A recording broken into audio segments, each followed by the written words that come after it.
The room was too gold. It shimmered in a way that almost hurt to look at, like money had found a way to shine. We were in the main ballroom of the Metropolitan Hall in Boston, and the charity gala was one of those nights where everyone pretended to care more about the cause than how expensive their outfits were. I was pretending too. With a glass of scotch in hand and a freshly tailored tux, I shook hands with investors, smiled at politicians, and held on to that polished persona I'd spent years perfecting, like I'd built everything on my own. And maybe I had, or maybe I just wanted to believe that. The orchestra played something grand and hollow. Laughter floated through the air, sharp and practiced. Cameras flashed. The clink of champagne glasses echoed through the hall. Everything felt distant. Even the sound of my own name being called across the room felt like it belonged to someone else. Then I saw her, bent over near one of the marble columns, her figure low to the ground, a headscarf tied neatly over graying hair, a faded cleaning uniform that looked too thin for the season. Her eyes were fixed on the floor as she scrubbed something invisible, invisible herself to everyone around her. A waiter nearly tripped over her, didn't say a word. She smiled softly, as if used to being stepped over. I don't know why I looked at her again. Maybe it was the way she looked at me for just a second. Not invasive, not desperate, just old, familiar, like she knew something about me that I had forgotten. I turned away. Back to my role, Ethan Donovan, self-made man, CEO of a top medical tech company on the East Coast, a Boston orphan who made it to the top. At least that's the version they wrote about in magazines. The real story was messier. My mother didn't die when I was a child like I used to tell people. She left, walked out when I was 6, left me with my father and a crumpled note I never showed anyone. She didn't come back, didn't write, not once. I buried her somewhere deep where anger and shame meet, and I let silence cover the rest. My father, already broken and drunk most nights, did the rest of the damage. The night went on. Speeches, applause, flashes of white teeth and shallow praise. But the cleaning lady kept appearing, always just at the edge of my sight, like some quiet echo I couldn't tune out. The third time I saw her, she was wiping down a mirror in the hallway by the restrooms. I stopped without thinking. "Everything all right here?" I asked. My tone was sharp, clipped. I didn't mean to sound that way. She nodded without looking up. "Just doing my job, sir." Her voice. There was something in it. Something wrong. Or right. I didn't know. "Have you worked other events for us?" I asked, my curiosity edging into suspicion. She gave a faint smile, eyes still on the glass. "Maybe. I've cleaned a lot of places you've passed through." That line, the way she said it, like she'd been watching my whole life from some quiet corner, like she wasn't really talking about the building at all. "What's your name?" I asked, unsure why I even needed to know. She paused, just a beat too long. "Mary." My heart stopped for half a breath. That name. Her name. But it couldn't be. Mary was common, too common. I told myself it was nothing, a coincidence, a trick of memory and scotch. "All right, carry on," I said, and walked away, throat dry. That night, for the first time in decades, I dreamed of my mother. She was sitting at the foot of my childhood bed, combing my hair with her fingers like she used to before she left. I was crying in the dream, not like a man, but like the boy who never learned how to stop waiting. I woke up with my face wet, and one impossible question pounding in my chest. What if it was her? I tried to shake it off the next morning, told myself it was the stress, the gala, the weight of too many faces and not enough meaning. I had a meeting at 8 a.m. sharp, and my assistant had already texted twice to remind me of the quarterly board call. But every time I blinked, I saw her again. That scarf, that voice, that pause before she said her name. Mary. I hadn't said that name aloud in years. Not since I was 13, when my father came home drunk and I asked him why she left. He didn't answer with words, just a broken plate, and then silence for 3 days. After that, I never asked again. I arrived at the office early. The receptionist greeted me with her usual tight smile, and I offered mine in return. Mechanical, efficient. The kind of exchange that makes the day move but never means anything. But I wasn't moving today. Not really. I sat at my desk, the glass windows stretching wide behind me, giving a perfect view of the city I helped build pieces of. And all I could think about was her. She had looked older, of course, but not frail. There was strength in the way she moved, the kind of quiet resilience that comes from surviving things no one talks about. I opened my laptop, intending to review the latest investor deck, but instead, my fingers hovered over the keyboard. What was she doing there? I didn't believe in fate. Never had. Life had taught me early that things didn't happen for a reason, they just happened. People left, people drank, people broke things, and others had to pick up the pieces and pretend not to bleed. Still, something about last night felt different. I needed to know. I called the event planner, asked casually if she could send me the list of contracted staff from the gala. She hesitated, said she'd check, then sent over a spreadsheet within the hour. There were over 50 names: caterers, security, cleaners, valets. I scanned for Mary. 3 entries: Mary Collins, catering; Mary O'Brien, security admin; Mary Hale, cleaning staff. I stared at the last one. Mary Hale. The name hit me like a match dropped on old paper. Hale was her maiden name, the name she had before marrying my father, the name on the few childhood documents I'd managed to keep after the state took me away from my dad when I was 12. I zoomed in. There was an agency name next to it, North Shore Facility Services. I copied it, hesitated, and then dialed. A woman answered, brisk and professional. I asked about Mary Hale, said I'd seen her at an event and wanted to commend her personally. "Oh, Mary," she said, softening. "She's been with us for years, quiet but dependable. Why, did something happen?" No, I said quickly. "She was kind, that's all." I got her schedule. She'd be cleaning the regional courthouse tomorrow, 4 p.m. to midnight. I stared at my phone long after I hung up. What was I doing? This was absurd. Chasing ghosts, picking at scars that had scabbed over long ago.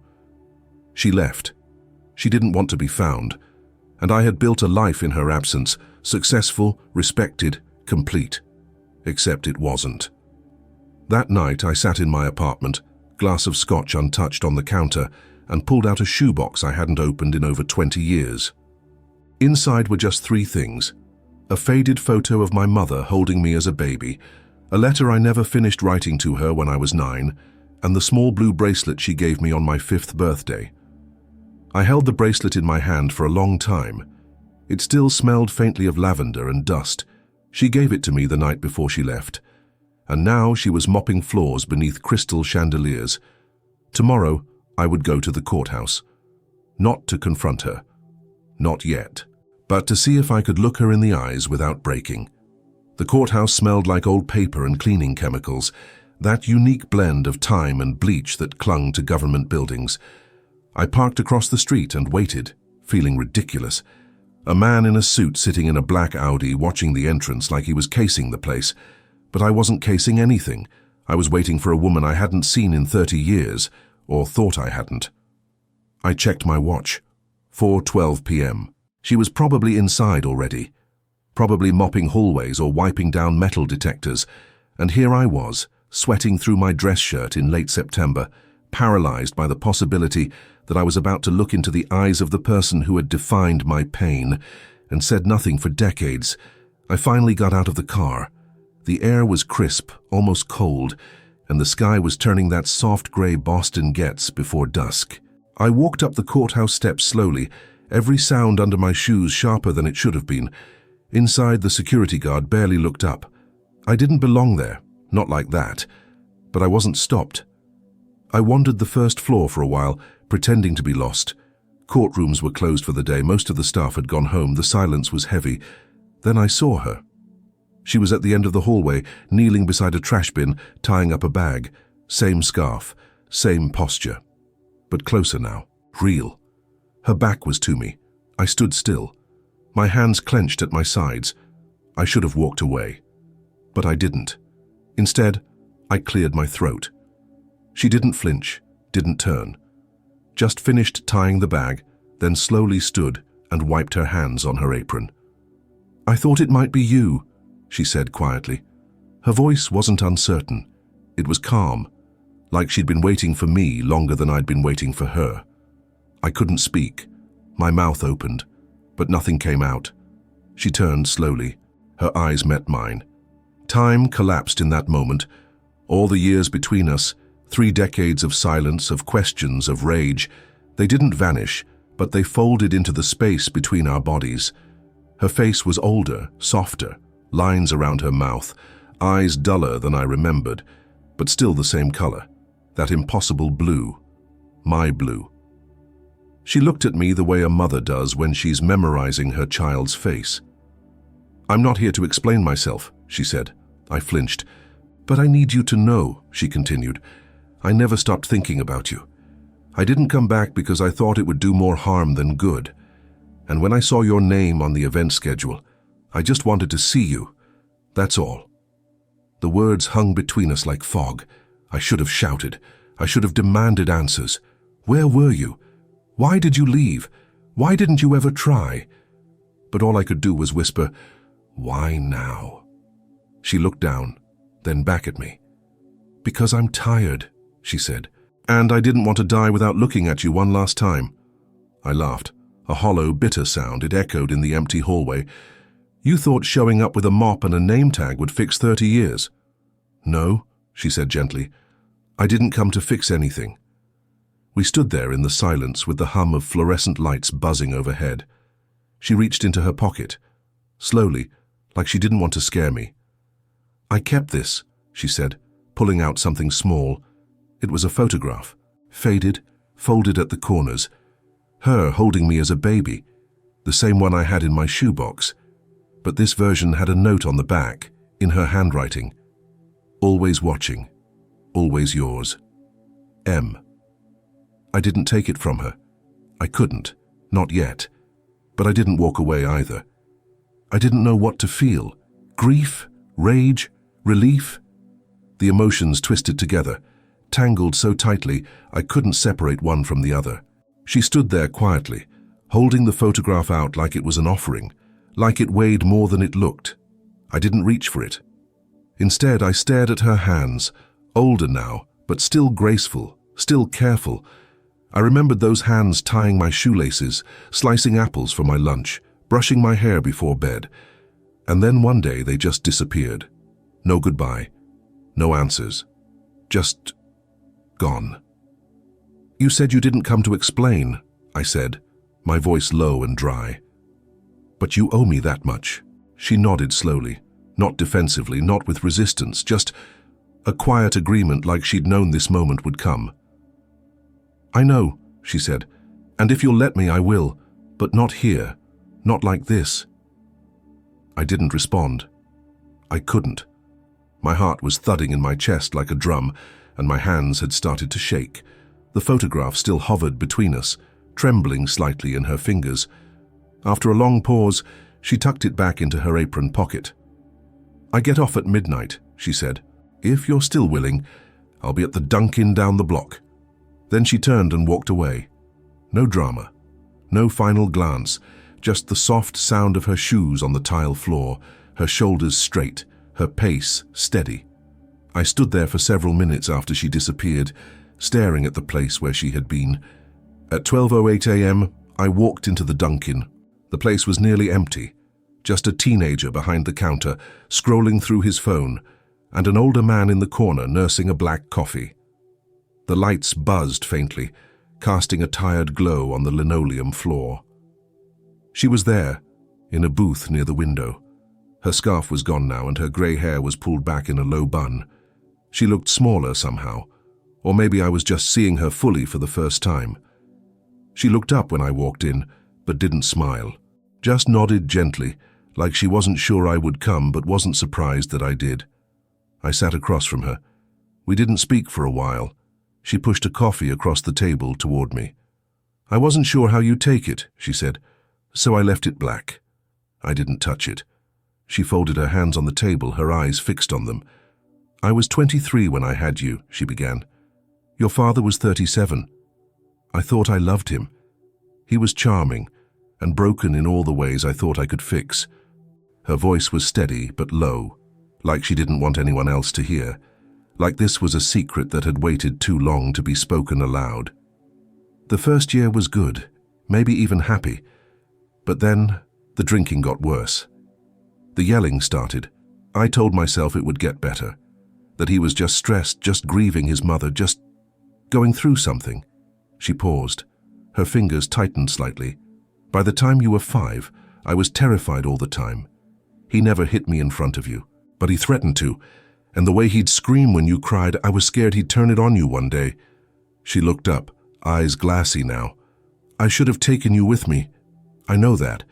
I thought I could come back for you, that I'd get on my feet, find a job, a place to live.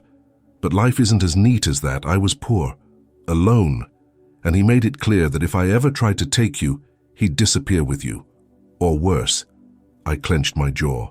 I waited for you, I said, the words cutting more than I meant them to. I waited every day. I know, she whispered, and I hated myself for it. Every day. The teenager behind the counter turned up the volume on his phone. A burst of music filled the space before fading again. I looked down at my hands.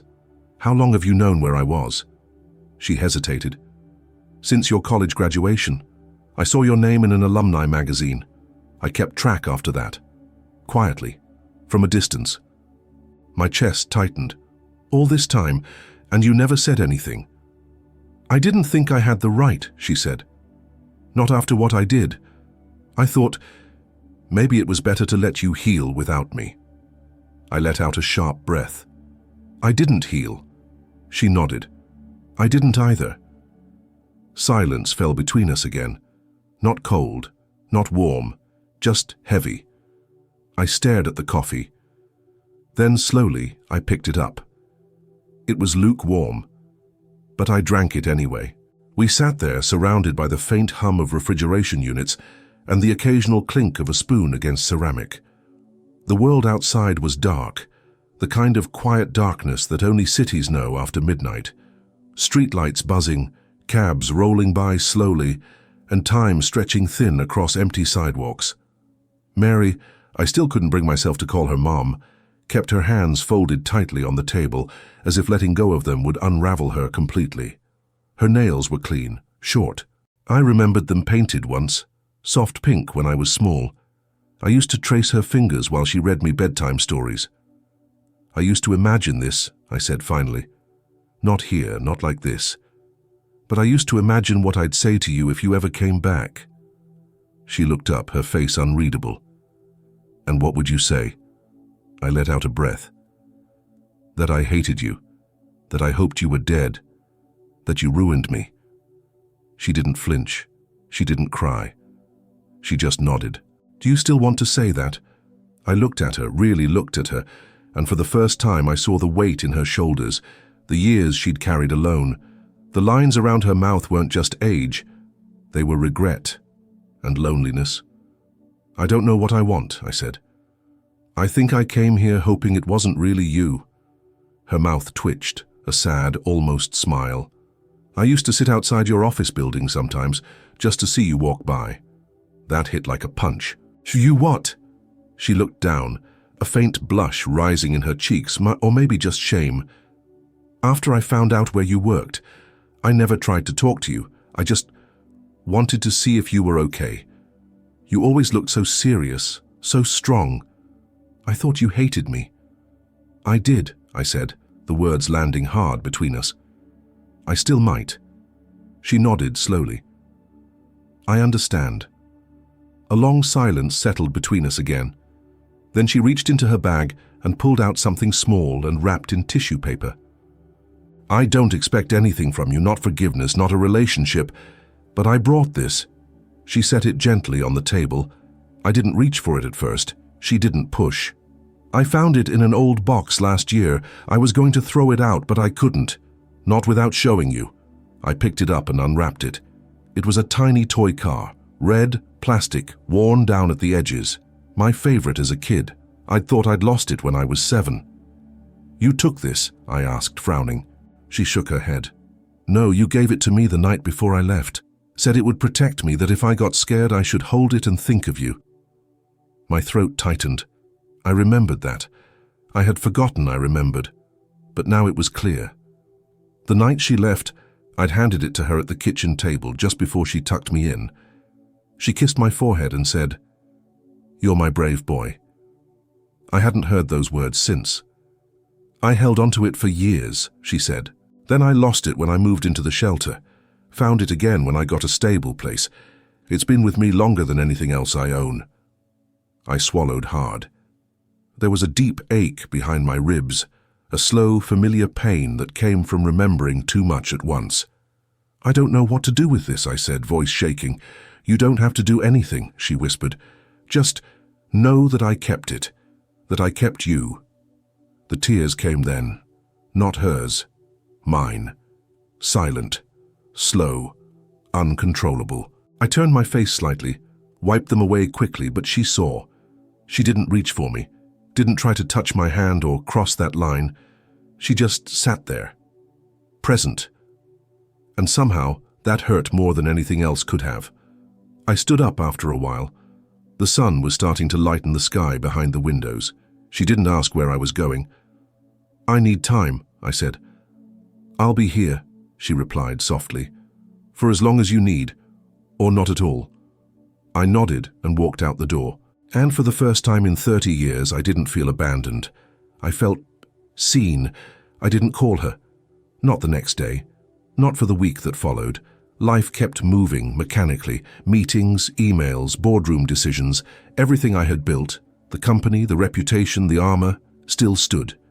But it all felt quieter now, like someone had dimmed the sound on the world and no one else noticed.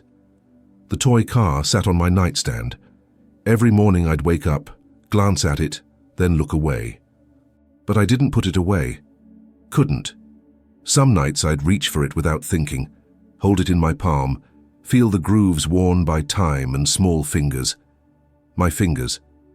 There were moments, flashes, when I almost convinced myself it had all been a dream, that the woman I saw at the gala, the conversation at the courthouse, the coffee shop, never happened.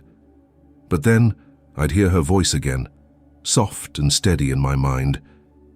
"You gave it to me the night before I left." And it all came rushing back.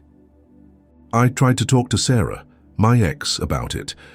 We still saw each other from time to time, still shared custody of Max, our 9-year-old. But when I brought it up, halfway through a glass of wine after Max's soccer game, she just looked at me, surprised. "Your mom?" she asked. "I thought she was dead," I finished. "Yeah. That's what I told you. That's what I told everyone." Sarah leaned back, folding her arms. "And now she's a janitor at the courthouse." "Cleaning staff," I corrected quietly. "And yeah, apparently." She looked at me for a long time, like she wasn't sure if I was making it up. "Ethan, May, what do you want from her?" The question hit harder than I expected. I didn't answer, because I didn't know. It was Max who broke the silence. One afternoon, while we were building Legos on the living room floor, he asked out of nowhere, "Did you have a mum when you were my age?" I froze. My hand paused mid-air with a Lego block in it.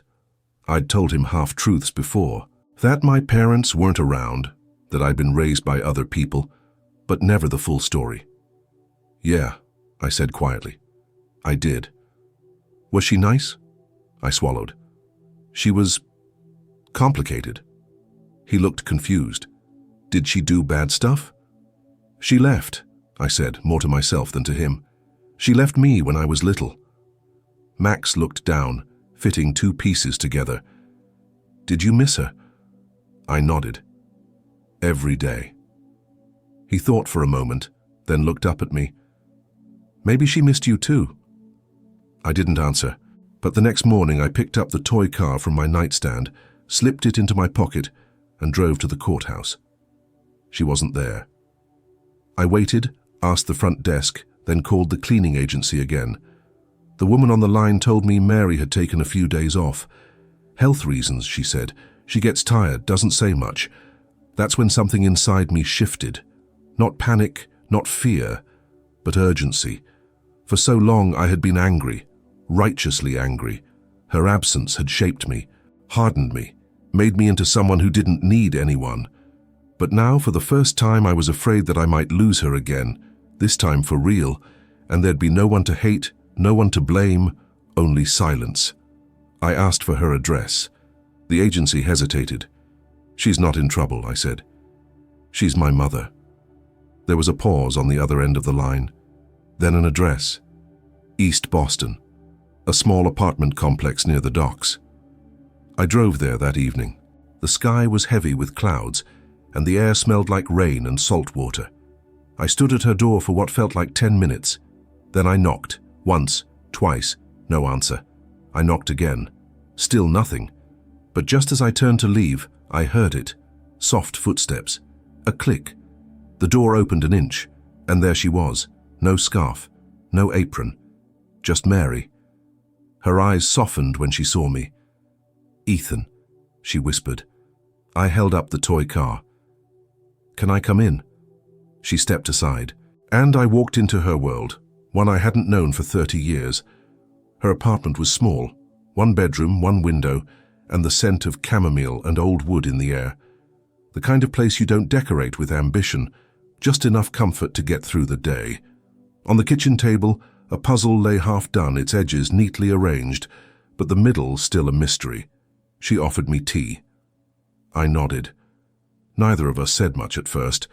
She moved slowly, her joints stiff, her hands careful. There was a fragility in her now that hadn't been there at the Dunkin', like something had dimmed since I last saw her, or maybe I was just starting to see clearly. "I didn't think you'd come," she said softly as she poured water into 2 mugs. "I wasn't sure either," I admitted. She handed me 1 mug and sat across from me at the table, her eyes flicking to the toy car in my hand. "I used to keep that on my nightstand too," she said, "especially on the nights I couldn't sleep." I didn't respond. I just held it tighter. She sipped her tea. I watched her, not because I didn't know what to say, but because I wanted to memorize her now, the curve of her shoulders, the quiet way she breathed. 30 years was a long time to carry someone in your memory, and now the real her was so as human, not the monster, not the ghost, just Mary. "You said you left because you were afraid," I said after a long pause.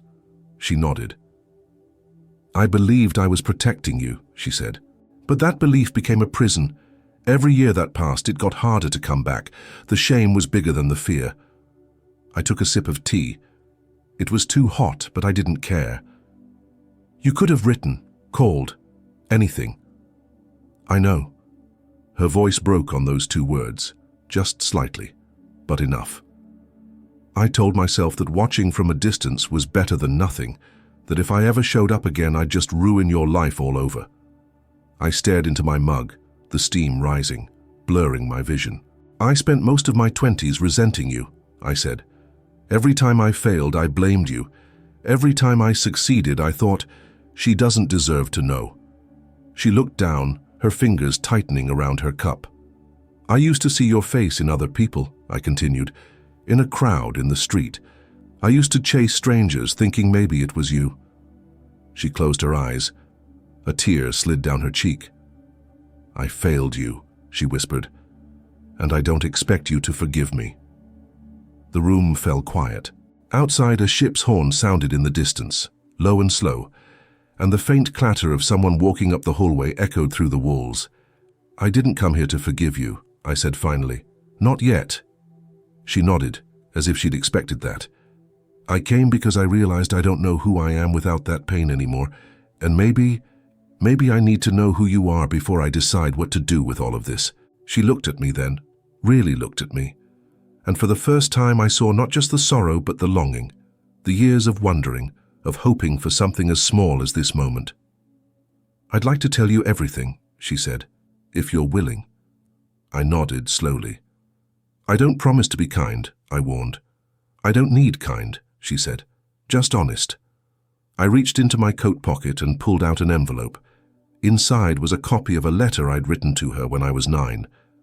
The original had food stains on it, the handwriting crooked and angry. I had kept it all these years. I placed it on the table. Then we start here. She stared at the envelope, hands trembling slightly. She didn't open it. She just placed her hand gently over it, like a prayer. And for the first time since I was a child, the air between us felt like it could hold something other than pain. She didn't open the letter right away. Her fingers rested on the envelope like it might burn her if she moved too fast. I watched her waiting, not impatiently, just waiting, the way a child waits for an answer they're afraid of. "I never thought I'd see anything like this again," she said softly, still staring at it. "It's not a peace offering," I replied. "It's a wound.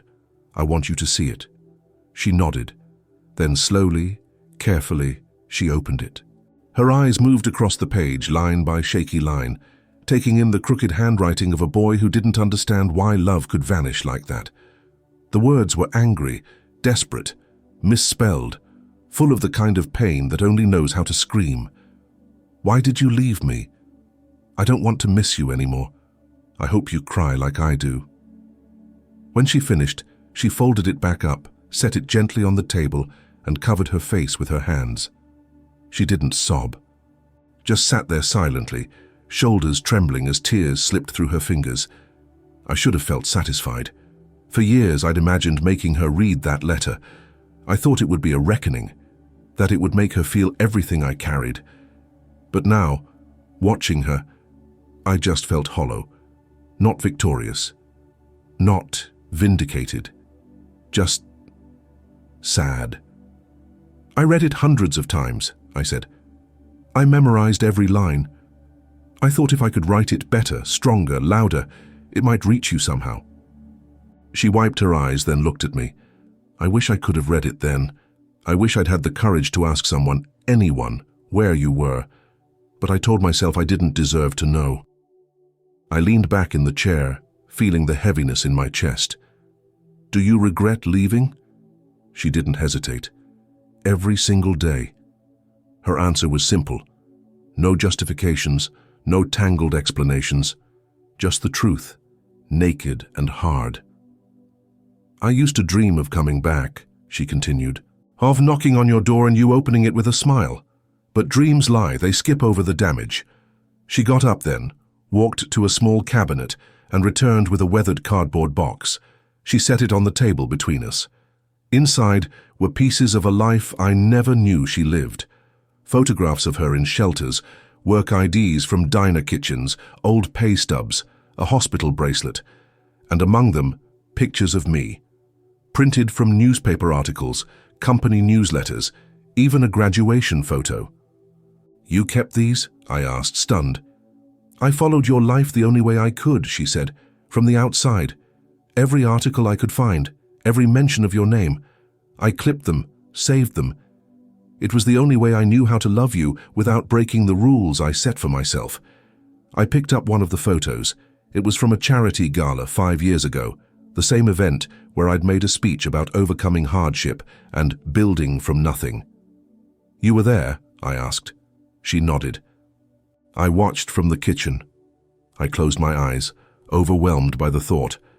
All the times I'd spoken about survival, about independence, about strength, she had been there, hidden behind swinging doors, in aprons and hairnets, hearing words I'd said to strangers because I had no one else to say them to. "I don't know how to move forward from this," I admitted. "You don't have to," she said. "There's no map for this kind of road. I'm not asking for a future, Ethan. I'm just grateful for this moment, even if it's the last one." I looked up at her, and for the first time she didn't seem like a stranger. She seemed like someone trying to rebuild something without knowing where the first brick goes. I stood up, slipped the toy car back into my coat pocket, and picked up the envelope. Then I looked at her and said something I never thought I would. "I'm not ready to forgive you, but I'm ready to know you." Her eyes filled with something that wasn't quite hope, more like relief, quiet and cautious. "I'd like that," she whispered. And for the first time, we sat together, not as a man and the mother who left him, but as two people trying to untangle the silence between them. The next few weeks passed in quiet increments. There were no dramatic reunions, no declarations of healing, just small, halting conversations that came and went like the tides. She started calling me once a week, short, simple calls. She never pushed. Sometimes she'd leave voicemails I couldn't bring myself to listen to right away, but I'd save them, play them at night after Max had gone to bed, when the apartment was quiet and the noise in my head got louder. In one of those messages, she said, "I saw your son in that photo you posted. He has your eyes and your thinking face. You always had one even when you were 4, like the world was already too complicated." I stared at the screen for a long time after that. She knew me, not the man I'd become, but the child I used to be, the one I had buried so deep beneath layers of success and control that even I couldn't reach him sometimes. A few days later, I called her back. "Do you want to meet Max?" I asked before I could talk myself out of it. Silence, then a soft breath. "I'd love that, but only if you're sure." I wasn't. Not completely, but I said yes. We met at a small park near the waterfront, neutral ground. Max ran straight to the swings, oblivious to the storm building in my chest. Mary stood beside me, hands clasped tightly in front of her, watching him like he was made of glass and memory. "He's beautiful," she said, barely above a whisper. "He's loud," I replied, and she smiled. It was a tentative smile, one built on cracks. She didn't move toward him at first. She just watched. I didn't force it. Neither did she. Eventually, Max wandered over, cheeks red from the wind. "This is Mary," I said. "She's a friend of mine." Max looked up at her with the blunt curiosity only children have. "Are you old?" Mary chuckled softly. "Older than I look, probably." Max narrowed his eyes at her. "Do you like Legos?" "I do," she said, surprising both of us. He considered this, then nodded. "Okay, you can sit next to me." And just like that, the ice cracked a little. She sat on the bench beside him, listening as he rambled about school, spaceships, and a kid named Jake who doesn't know how to share. She didn't talk much, just listened. But her eyes never left him. Later, after Max had run off again, I glanced at her. She was still watching him, but her hand had moved subtly to her chest, like she was holding something in. "I don't expect him to know who I am," she said, "or ever call me anything special. Just seeing him like this, it's more than I ever thought I'd get." I nodded slowly. "He's part of the reason I came back," I admitted. I saw myself in him. All that joy, all that trust. I couldn't let it turn into silence. She looked at me then, truly looked. That's the bravest thing anyone's ever said to me. I didn't feel brave. I felt broken and patched together with words I wasn't sure I meant. But maybe healing didn't come in certainty. Maybe it came in presence. We stayed at the park until the wind got too sharp, until Max started shivering and asked for hot chocolate. As we gathered our things, Mary reached into her coat and handed him something small, a folded paper airplane, carefully made. "I used to make those for your dad," she said casually. Max beamed. "I'll name it Turbojet Fire Blaster." I raised an eyebrow. Catchy. Mary just laughed, not loudly, but real. We parted with no promises, no grand goodbyes. But something had shifted. The silence between us was still there. It just wasn't the only thing in the room anymore. 2 months later, the silence came back. Not the old kind, not angry or abandoned, but the heavy kind that creeps in when someone suddenly stops answering. I had called Mary 3 times that week. No answer. No returned call. No voicemail. At first, I thought maybe she needed space. I didn't want to assume anything. I'd promised myself I wouldn't chase again. But by the 4th day, something in my gut started to tighten. The last time we spoke, she'd sounded tired, slower, her laugh thinner around the edges. I called the agency again. They told me she hadn't shown up for her last 2 shifts. No call, no notice. "She's never done that," the woman said. "Never in 10 years." I drove to her apartment in East Boston, knocked, waited, knocked again. Nothing. I was about to leave when an older neighbor across the hall opened her door. She was holding a basket of laundry and gave me a wary look. "You looking for Mary?" she asked. Yes, I said quickly. I'm family. Her face softened just a bit. She left in an ambulance 2 nights ago. Took her out the back. I think it was her heart. She was pale as a ghost. My mouth went dry. Do you know where they took her? St. Luke's, probably. That's where they take everyone around here. I nodded, barely said thank you, then ran down the stairs. The emergency department at St. Luke's was half lit and overcrowded. I explained who I was, and they found her name after some searching. She'd been admitted, stabilized, and moved to a private room. When I entered, she was asleep. The monitors beeped gently around her. An oxygen tube sat just beneath her nose. Her skin looked thinner, her hair pulled back but damp from sweat. Her hands, those hands I used to dream of, lay motionless on the blanket. I pulled a chair close and sat. For a long time I didn't speak. I just listened to the machines and watched her chest rise and fall. Eventually her eyes opened. She saw me, and for a second, confusion passed through her face, then recognition, then guilt. "You came," she rasped. "Of course I did."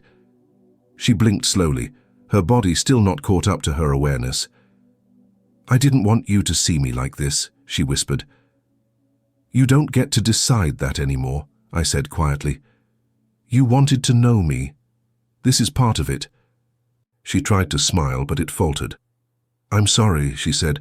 "I should have told you. I've had some trouble with my heart for years now. It's why I don't work as much." I clenched my jaw. "So you've been sick and still mopping floors?" She chuckled faintly, then coughed. "It kept me going, gave me a reason to keep waking up." We sat in silence after that.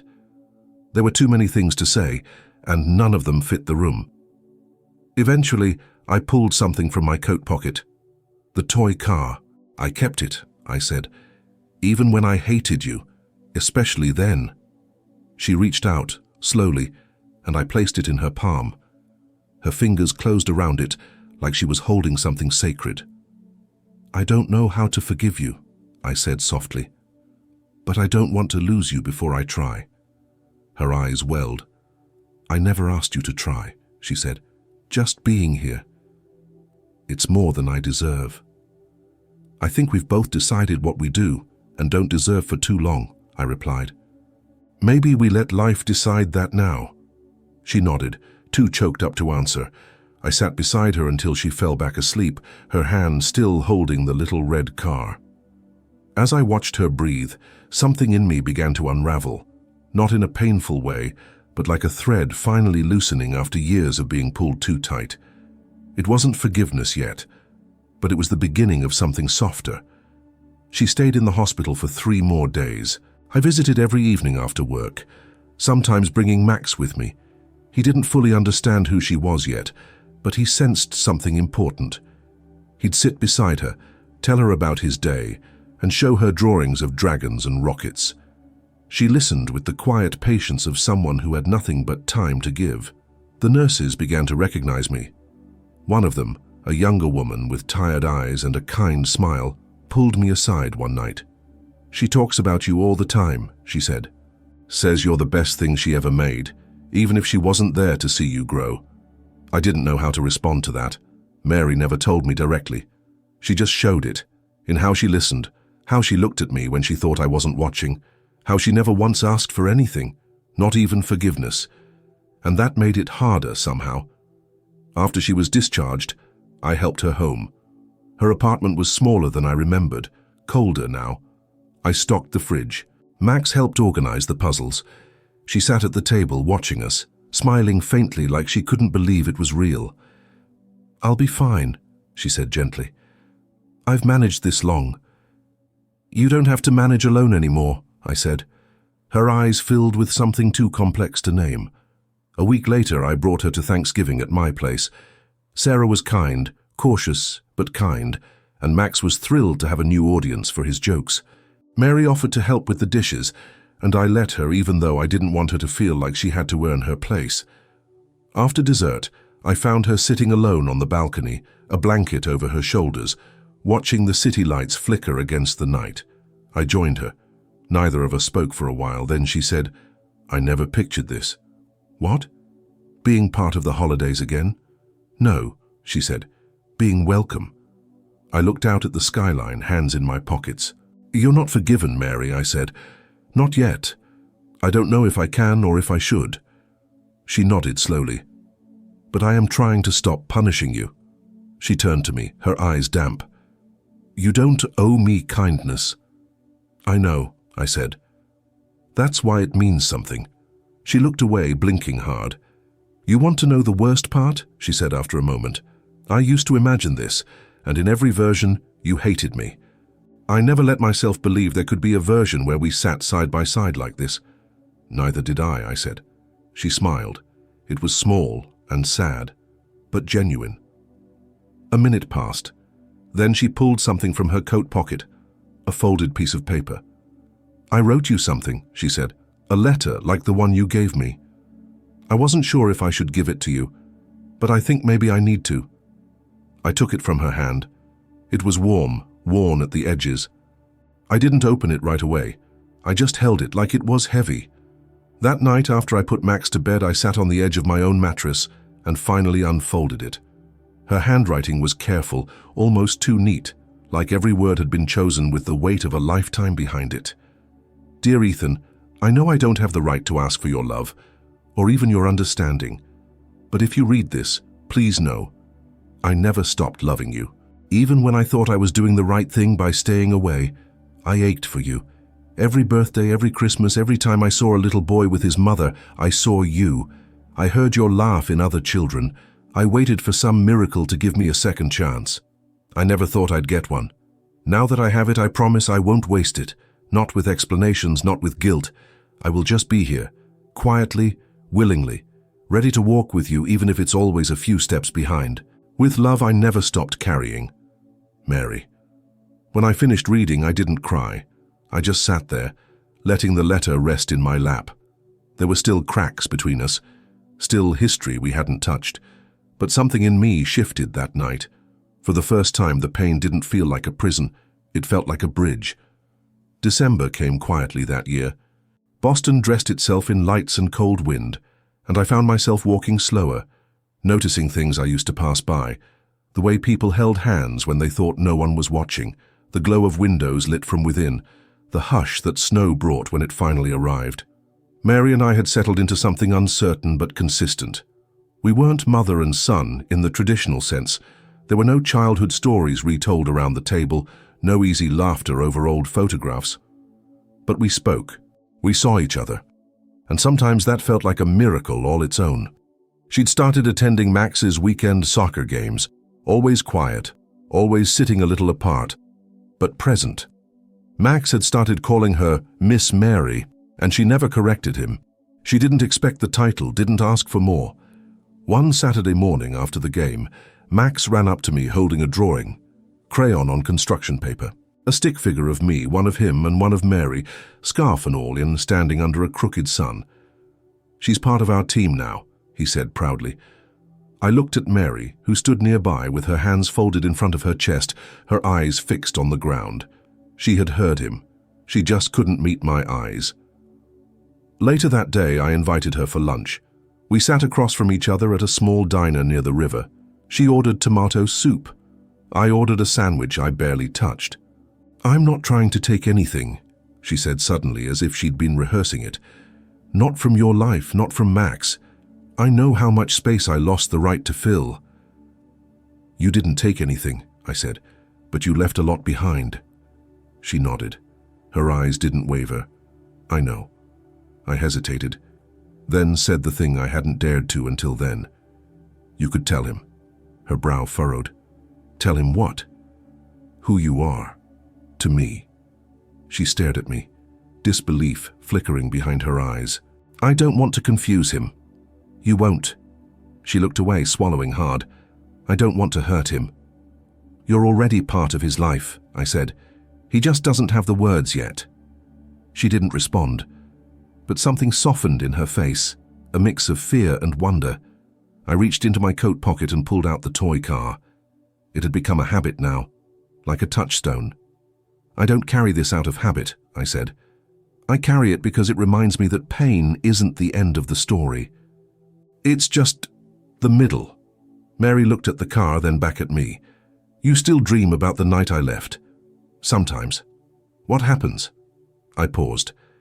You walk out the door and I wait, and then the door never opens again. She exhaled slowly. I dream about it too, she said. Except in mine you don't wait. You run after me, and I can't turn around. I can't stop. We sat in that silence for a long time. Then she said quietly, I want to tell him. Max, if you'll let me. I nodded. And something loosened in both of us. A week later, in my living room, with Max sitting on the rug surrounded by Legos, Mary knelt beside him. Hey, buddy, she said. Can I tell you something kind of important? Max looked up, curious. He nodded. She glanced at me once, a silent question, and I nodded. I'm not just your dad's friend, she said gently. I'm actually his mum, which means I'm your grandma. Max blinked. You're his mum? Yes, she said, but I wasn't with him for a long time, and that's something I'm still really sorry for. Max studied her, then looked at me, then back at her. Are you still sorry? Yes. Okay, he said. And just like that, he went back to his Legos. Mary sat there, stunned. Tears filled her eyes. Sometimes children understand what adults take decades to learn. Forgiveness isn't always earned. Sometimes it's simply offered. Winter settled in deep, and with it came a silence I hadn't known before. Not empty or cold, but calm. A quietness that let me feel without flinching. Mary began visiting once a week. Sometimes she stayed for dinner. Sometimes she helped Max with his homework, her fingers trembling slightly as she held a pencil beside his. I'd catch her watching him when he wasn't looking, a kind of wonder in her face, like she couldn't believe she was being allowed to witness him grow. She never overstepped, never asked for more than what was given. But over time, what I gave changed. Not out of obligation, out of choice. One Sunday evening, after Max had gone to bed, she lingered on the couch, folding laundry with me. We worked in silence, the soft thud of clean clothes being stacked filling the room. I was thinking, she said, not looking at me. I'd like to write him a letter, for when he's older. I paused. A letter? Yes. I don't know how long I'll be around. And I don't want him to grow up with only pieces of the story. I want him to hear it from me, when he's ready. I swallowed. That's a good idea. She smiled, folding one of Max's tiny shirts. Do you ever wonder how things would have turned out if I'd stayed? She asked, not quite meeting my eyes. All the time, I said, but I don't stay there long. It doesn't help. She nodded. I sometimes imagine you in a different house, a better one, a backyard, a swing set, with a mom who made pancakes on Saturdays. You did make pancakes, I said quietly, the kind with chocolate chips, I remember. Her eyes glistened. I didn't think you would. I remember more than I wanted to admit, I said. Even the soft things. She looked at me then, and there was something in her gaze I hadn't seen before. Not guilt, not sorrow, but pride. Not for herself. For me. You're a good father, she said. I try. You're better than I was. I met her eyes. I learned from your absence, but that doesn't mean you taught me nothing. She looked down, folding slowly, her breath catching. Thank you, she whispered. A few nights later, I found the letter she had written for Max. She had tucked it inside a notebook she left on the kitchen counter. I didn't mean to find it, but I read it anyway. Not because I didn't trust her, because I needed to know what she chose to say. It read, To my grandson, Max. By the time you read this, you'll be old enough to understand that love isn't always simple, that sometimes the people who hurt us are the same ones who love us most. And sometimes we leave not because we stop caring, but because we believe wrongly that our presence will do more damage than our absence. I made mistakes, big ones. I left your father when he was a little boy. I missed his life. Birthdays, school plays, first heartbreaks. I watched from far away, always too scared to come close, always hoping for one more chance. You gave me that chance without even knowing it. You made space for someone like me. And in doing so, you reminded your father what forgiveness could look like. I may never deserve it, but I will never stop being grateful for it. Love always. Your grandmother, Mary." I folded it back up and placed it where I found it. And for the first time I cried, not because of what I lost, but because of what was slowly being returned. Not perfectly, not fully, but honestly. We were building something, out of pain, out of absence, out of everything that was once broken, and now, finally, being shaped into something whole. Spring arrived slowly that year. Boston shed its frost like an old skin, and I found myself looking out the window more often, not searching, just watching, like something inside me had quieted. Mary's health was stable, but she moved slower, breathed heavier. She never said it, but I could see it, in the way she gripped the rail when climbing the porch steps, in the way her eyes lingered on Max just a second too long, like she was memorizing him. We never had a big talk about her illness. She didn't want to burden me. I didn't want to press. But I began driving her to her appointments. I sat in waiting rooms with cheap magazines and bad lighting. Sometimes I asked questions when the doctors came in. Sometimes I didn't.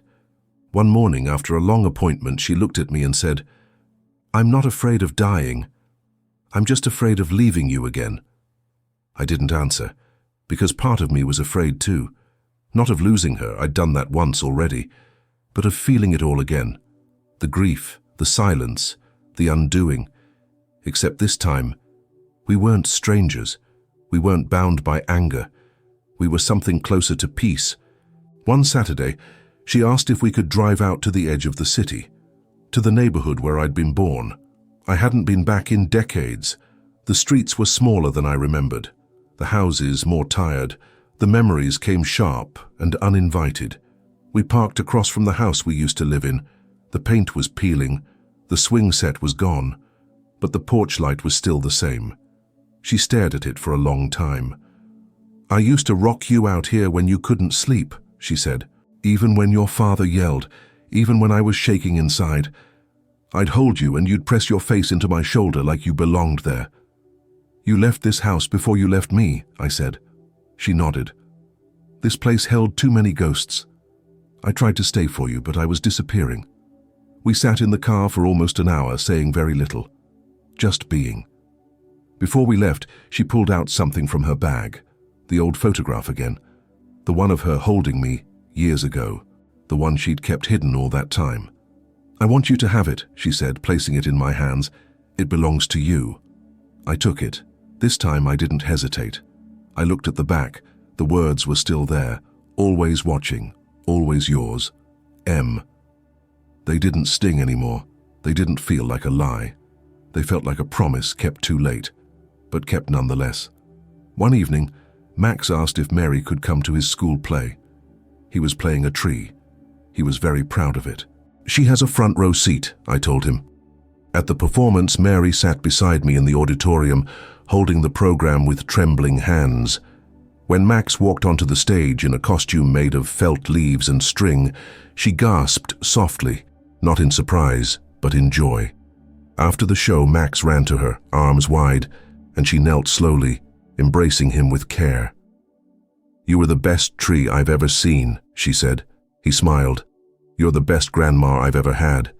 Her eyes filled instantly, and she held him tighter the way I remember her holding me before everything fell apart. Later that night, as I helped her into the car, she looked up at me. "I don't need a second chance anymore," she said. "You already gave it to me." "No," I replied. "We gave it to each other." She placed her hand on mine, her fingers warm and fragile. "I love you, Ethan." I didn't flinch this time. "I love you too." Not because I had forgotten, but because I had finally understood. Forgiveness doesn't erase the past. It just lets you live beyond it. Summer came quietly, the kind of season that doesn't announce itself, just settles in. Warm, steady, slow. Mary had good days and tired ones. Some weeks she'd join us for dinner. Others I'd stop by her apartment with soup or groceries, and we'd sit on the porch without saying much at all. There was a peace in the silence now, one that hadn't existed before. Max had accepted her presence in that effortless way children do, not analyzing, not questioning the years that came before. She was simply here now. And for him, that was enough. For me, the journey wasn't linear. Some mornings I still felt the echo of old anger. Some nights I'd dream of that front door never opening, but those moments didn't define the story anymore. They were just chapters I'd learned to read without flinching. One afternoon, Mary asked if she could record something. I helped her set up the phone on a little stand, and she sat by the window in the soft light, her hair loose, her voice gentle. She spoke to Max. She told him about the first time she held me, about my laugh when I was 3, about how she carried my picture with her through every shelter, every hospital visit, every long, lonely night. She didn't cry. She just told the truth, plainly, without drama. I hope, she said, that by the time you watch this, you understand that the people who fail us aren't always villains. Sometimes they're just broken. And sometimes love survives even when we do everything wrong with it. After she finished, we sat together, quiet again. She passed away 2 months later, in her sleep, peacefully. I was the one who found her. There was no note, just a small folded paper beside her bed. It was a drawing Max had given her, the one of the 3 of us under the crooked sun. I stood in her apartment for a long time, surrounded by quiet, the scent of chamomile still faint in the air. I didn't break, I didn't shatter, because I had already done that years ago. And now I was whole. At the funeral there weren't many people, a few neighbors, a nurse from the hospital, some women from the cleaning agency. Max stood beside me, holding my hand. He asked if she was really gone. Yes, I told him, but not everything leaves. He looked up at me. Like the car? I nodded. Exactly. I placed the red toy car, the one she had carried, the one I had carried, into the casket with her. Not to bury the past, but to honor it. Months later, Max asked again about Mary. I told him everything. No edits, no softening. When I finished, he was quiet for a long time. Then he said, "She tried really hard, didn't she?" "Yes," I said. "She did." He thought about that, then asked, "Did you forgive her?" I looked out the window, the sun filtering through leaves, and said, "I forgave her the moment I stopped needing her to explain." And it was true. Forgiveness, I learned, wasn't a gift you give someone. It's a place you choose to live in, a home you build after the fire. Before you go, I need to ask you something, and I want you to answer in the comments. Have you ever had to forgive someone in your family? Even when they never apologized? Tell me your story, even if it's hard, especially if it's hard. Your voice matters here, and someone reading your comment might finally feel understood because of what you share. If this story moved you, if it reminded you of someone, or if it left something stirring inside your chest, then don't keep it to yourself. Share it with someone who needs to hear it. And if you believe in the power of second chances, subscribe to the channel, because we're just getting started. The next story is already waiting for you. Click on the video on your screen now. I promise it'll stay with you.